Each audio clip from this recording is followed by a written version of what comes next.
right? So let's say that you stunk, you smelled, or you had really bad breath or something like that, okay? If you're self-conscious, you could tell that someone was reacting to it like, whew. And you'd be like, oh shit, I'm a horrible person. My breath stinks. Gosh, I better watch how I breathe. And you'd be internalizing all that stuff. If you're self-aware in that situation, you'd be like, oh, well, that's fine.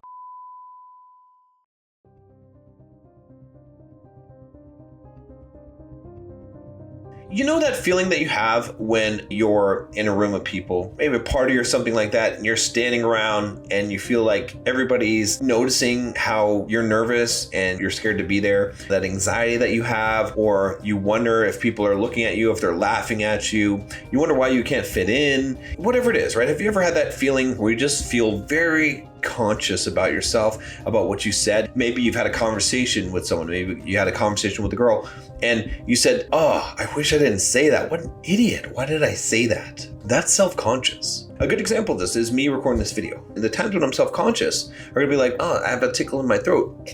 I don't want to cough. I don't want to come across this way. I wonder how I'm looking at this video. I wonder what words I'm saying, if those are making sense, or I'm not being concise enough. It's just, I don't know how if I like the look I have in this video. Is the lighting right? You know what I mean? Am I saying the right things? Did I just like stutter there? This is me being self-conscious. When I'm self-conscious, you're like, it seems like he's nervous. It seems like there's a stick up his ass. It seems like there's something going on here, and it's not going to come across quite as well. So the same thing is going to happen for you in life. So again, if you're talking to a girl and you're self-conscious, you're worried about what you're saying. You're worried about how she's perceiving you. You're worried about whether or not you're tall enough. You're worried about what's going to happen next and what are you going to say next? And did you just say something stupid? Is she going to be attracted to you? Are you attractive enough? Instead of just being there and being in the moment and just enjoying someone's presence and just having a conversation with someone, you're thinking about all those things and how you're being perceived. Just to be like, oh, I'm nervous. I feel really nervous. I wonder if people can tell, and just to be nervous, okay? And to not even be necessarily aware that you're nervous, but to act in a nervous way, to act self-conscious because you're nervous, to act weird because you're nervous, to be not confident because you're nervous and you're not really trying to do anything, but then you're trying too hard at the same time.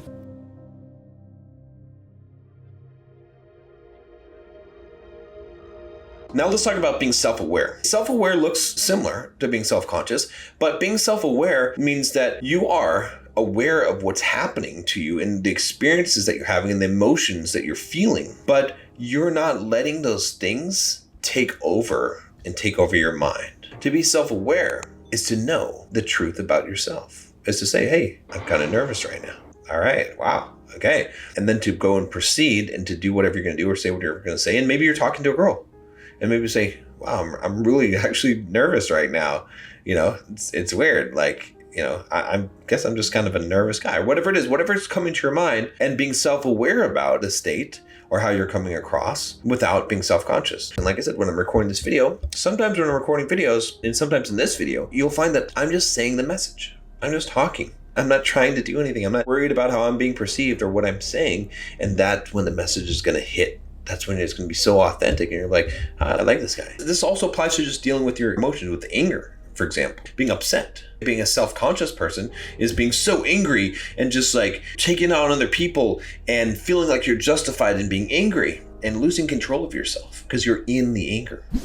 Being self-aware is like, oh gosh, I got some issues I got to work on. I got some anger issues. I'm feeling it right now. I feel like I just want to like punch this person, but that's not what I need to be doing right now. I got to figure out some way to deal with this. It's interesting that this is coming up right now. I wonder what is causing this.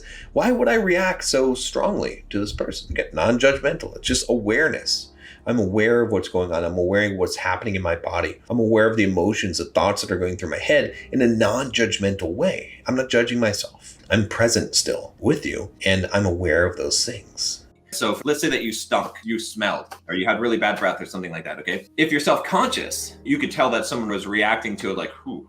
And you'd be like, oh shit, I'm a horrible person. My breath stinks. Gosh, I better watch how I breathe. And you'd be internalizing all that stuff. If you're self-aware in that situation, you'd be like, oh, well, that's funny. I should probably put a mint in my mouth next time I go out, learn something, right? You're getting the feedback, but you're not giving a because it doesn't really matter. That's an NPC that's walking around. People are running their code, they're running their script. It's not offensive to you. If you have bad breath and someone's like, whoo, and they give you a negative reaction to that. It's just the programming of the system that you're living in. That's how it works. If you have bad breath, someone reacts negatively, it's not a personal attack on you. It doesn't have anything to do with your value. There's no need to be self-conscious about it, but be self-aware to say, okay, well, this is the feedback. If I want that result, I want people to react that way, then I will continue to do what I'm doing. But if I want a different result, then I will make some kind of change, right? So it's really important for you to start to make that transition, to develop that maturity to go from self-conscious to self-aware. And this is one of the things when I coach guys, it's one of the biggest things that I try to help them to focus on. One of the things I love to say to guys that I'm coaching is there's nothing wrong with you.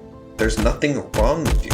See, the self-conscious part of you is telling you that there's something wrong with you, but there is nothing wrong with you. You're devaluing yourself as a person because you're conscious about the defects, the flaws that you have.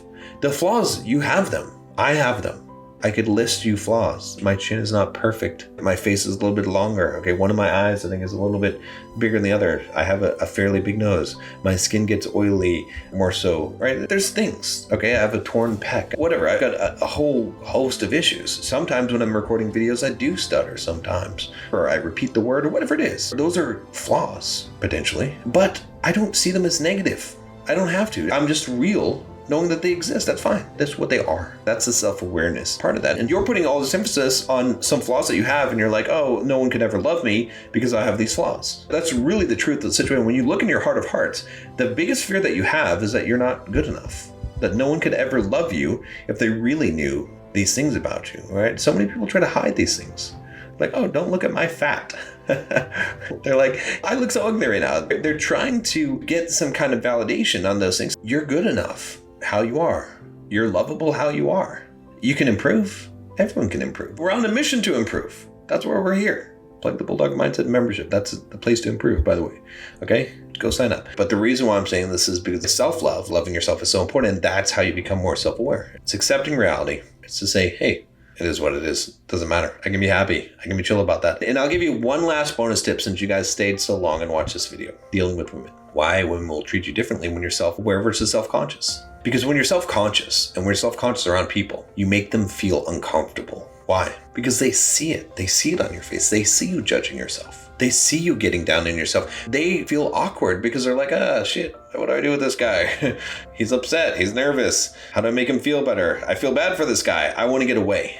But when you're self-aware, you could be the same thing. You could have the same flaws. You could say the same stupid stuff. It doesn't matter. Then they're like, hey, all right, I like this guy. I don't feel uncomfortable being around this guy because he doesn't feel uncomfortable, because he doesn't make me uncomfortable, because he's comfortable in his own skin. I mean, look at this. Test this yourself. Have you ever just thought this fat, short, ugly, bald guy was charismatic as hell? And you're like, I just like this guy. I'm not saying that necessarily you're that, but maybe you're closer to that. But why though? There are some guys that you would see that you'd be like, I don't like this guy. Why? What's the difference? Usually the ugly, fat, short guy who has that charisma, who you like, why do you like him, is because he's self-aware. He knows who he is. He's not kidding anyone. He knows he's ugly and short and fat, but he owns it. And he's okay with that. And he can make fun of himself a little bit, not in a degrading way, not in a self-deprecating way, but in a way that says, hey, you know, this is funny. This is cool. It's all right. I made the choices, some of the choices to get here, some of I didn't make to get here, but I'm here. And I'm not worried about what people think of me. I don't see these flaws as things that make me unlovable. I don't see these flaws as things that make me broken. I just see them as a reality. It's just what it is. Hey, I'm short. What am I going to do about it? Hey, you know what I'm saying? And that's the thing. That's where I want you to move. I want you to move that level of self-awareness. And then, gosh, your life becomes easier.